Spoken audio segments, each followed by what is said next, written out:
الكيك ده حرفيا ادمان من الكيكات الجميلة والسهلة واللذيذة، تحفة وهشة وجميلة وبجد مويستي كده زي ما بيقولوا، يعني رطبة جدا.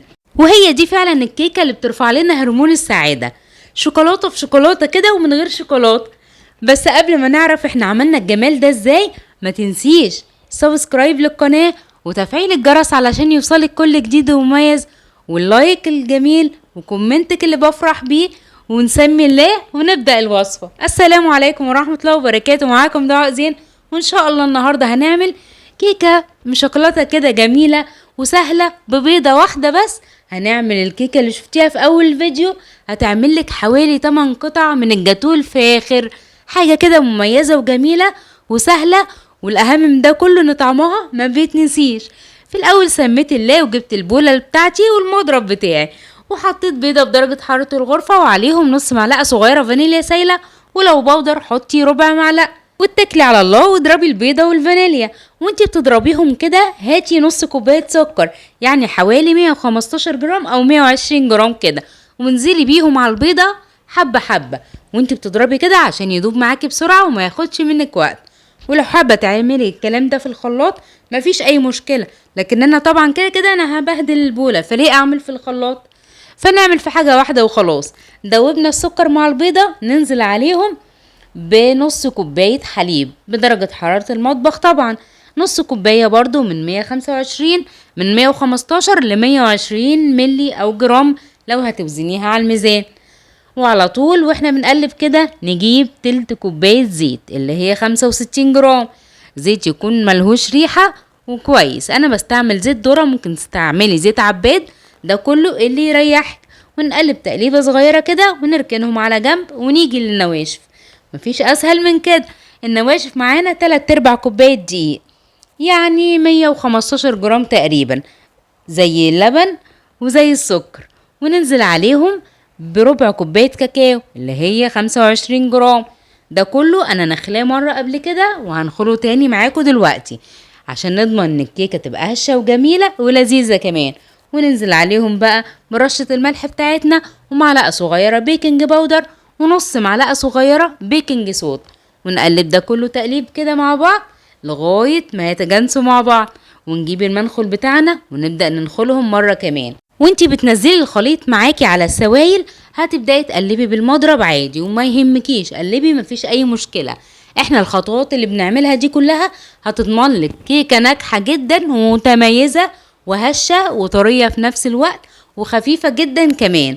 بننزل كده وبنلم الدقيق واحدة واحدة، ما بننزلش الدقيق كله مرة واحدة، حبة حبة. هتنزلي مثلا كوباية الدقيق مع الكاكاو هتنزليها على 5-6 مرات وتقلبي زي ما انت شايفة كده بالظبط. ولو انت مش عندك بيكنج صودا هتحطي بدل النص معلقة صغيرة بيكنج باودر، يعني توتال بيكنج باودر معاكي هيبقى معلقتين بدل معلقة، واللي يريحك طبعا اعمليه. وبنقلب الخليط زي ما انت شايفة كده لغاية ما كله يتجانس مع بعضه، وبيديكي قوام جميل ولذيذ ومتوسط القوام كده زي ما انت شايفة بالظبط، لا تقيل ولا خفيف. واوعي تنسي قبل ما تحطي النواشف على السوائل شغلي الفرن على درجة حرارة 180، وهنسيبه لغاية ما نخلص بقية الكيك، يعني مش هيعدي 5-6-7 دقايق وبس، ما تزوديش عن كده. نجيب القالب اللي هنصب فيه الخليط، القالب دوت 21 في 21، عايزة تحطيه في قالب اقل من كده مفيش اي مشكلة، لكن انا سمك الكيك ده بالنسبة لي جميل وزي الفل. معاكي من مقاس 18 وانتي طالعة لغاية 20-21، ما تزوديش عن كده. ورشة زيت كده هتحطيها في البايركس وتوزعها بالفرشة تحت وفي الجوانب كمان. ما بحبش احط دقيق في البايركس، عايزة تحطي دقيق وتبطنيه مفيش اي مشكلة خالص، ده كله اللي يريحك. المهم هننزل الخليط في البايركس، وطبعا لو هتعمليه في ألومنيوم في تيفال في اي نوع من انواع الصواني اعمليه ومفيش اي مشكلة خالص. المهم تجيبي ستيك او عصاية شيش وتلفيها في كل الصينية كده من كل الجوانب عشان تطلعي الهواء اللي دخل معانا واحنا بننزل الكيك، بدل ما تقعدي تخبطي في البايركس. وعلى طول ندخلها الفرن على درجة حرارة 180 في الرف اللي في النص، وعلى طول قعدت معايا 20 دقيقة بالظبط وكانت خرجت. في الوقت دوت انا كنت تقريبا بلبس عشان راحة عندي استشارة عند الدكتور، فطلعتها. وطبعا البايركس طلعيه على حاجة خشب او حاجة مش مبلولة لو الرخامة ممكن تحطي عليها فوطة وتطلعيها، وهنسيبها تبرد لغاية ما نشوف هنشتغل فيها ايه بعد كده. المهم هنسيبها تبرد علشان بعد كده الخطوات اللي بعد كده لو حطيناها وهي سخنة هتعجن معانا. انا هنا بقى كنت رجعت، تعالي اما نشوف الكيك عامل ازاي وجماله ولمعته تحفة، وتحسي ان هو سبونج كده معاكي، وفي طراوة جميلة جدا ولذيذة، وممكن تاكليه كده وبألف هنا وشفا على قلبك. بس طبعا احنا عايزين ندلع نفسنا اكتر واكتر. شايفة ما شاء الله الكيك عامل ازاي، ويعني بهدلته معايا والحمد لله ولا اتشقق ولا حصل فيه اي حاجة. نقلب الكيك في الصينية على طول ونبدأ نشتغل. جبت معايا هنا ربع كوباية لبن، والله لسه مطلعاها من التلاجة دلوقتي، مش هتفرق سواء كانت من التلاجة او بدرجة حرارة الغرفة. وعليها معلقة صغيرة كاكاو خام طبعا، وعليها نص معلقة صغيرة قهوة سريعة الذوبان، ونقلبهم تقليب مبرح كده زي ما انت شايفة، وعلى طول نسقي بيهم الكيك. وطبعا الخطوة دي عايزة تستغني عنها مفيش اي مشكلة، عايزة تحطيها برضو بتزودها حلاوة وطعامة. عايزة تشيلي القهوة سريعة الذوبان برضو مفيش اي مشكلة خالص. حطيت كل السوائل اللي معايا وشربت بيها الكيكة، نسيبها على جنب ونبدأ بقى في الصوص او طبقة السعادة اللي بنحطها فوق. جبت معايا تقريبا كده تلت كوباية لبن، بالظبط كده 75 او 80 جرام، وهنزلها. ودي اول حاجة هنزلها في الكبة. انا بعمل في الكبة، مش عندي هاند بلندر ومش عايزة ابهدل الخلاط زي ما قلتلك. الكبة هتغنيني عن ده كله، وهتشوفي القوام اللي هيطلع منها دلوقتي.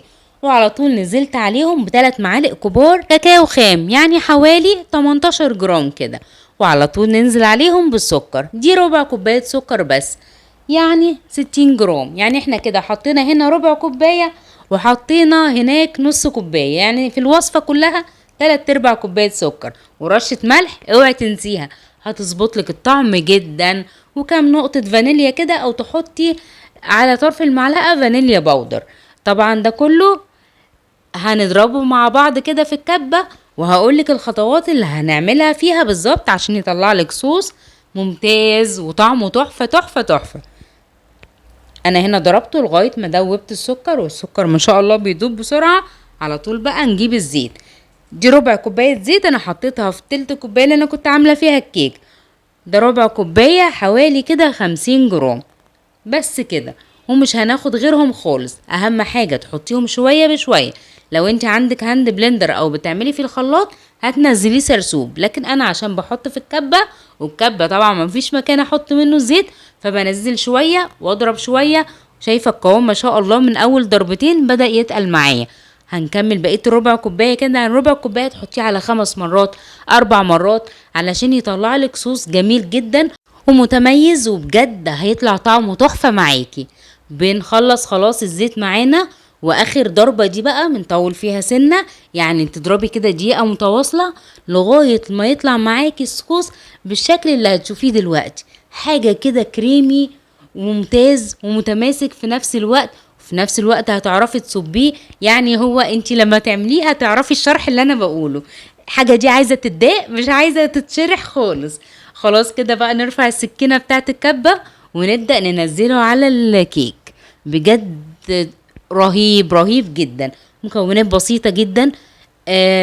تقريبا مش هتكون مكلفة خالص، وهتعملك بجد هتاكلي كأنك بتاكلي تورتة فخمة، جاتوه رائع. يعني بجد حاجة ممتازة جدا جدا جدا. وما تستصغريش الكمية اللي احنا عاملينها دي خالص، لا بجد ده هيطلع لك 8 قطع جاتوه محترمين. هيكفوا أسرة مرتين، او لو انتي اسرتك كبيرة هيكفوها مرة واحدة. حاجة كده لذيذة وجميلة جدا جدا. وشوفي بقى لو فات قطعتين كده وحطيهم في التلاجة بيطلع طعمهم رهيب رهيب بجد. المهم الصوص بالظبط على قد الكيك. التزمي بالمقادير اللي انا قايلها لك، والله هتطلعي اطعم واحسن حاجة في الكون، وطعمها هيوديكي في مكان تاني خالص.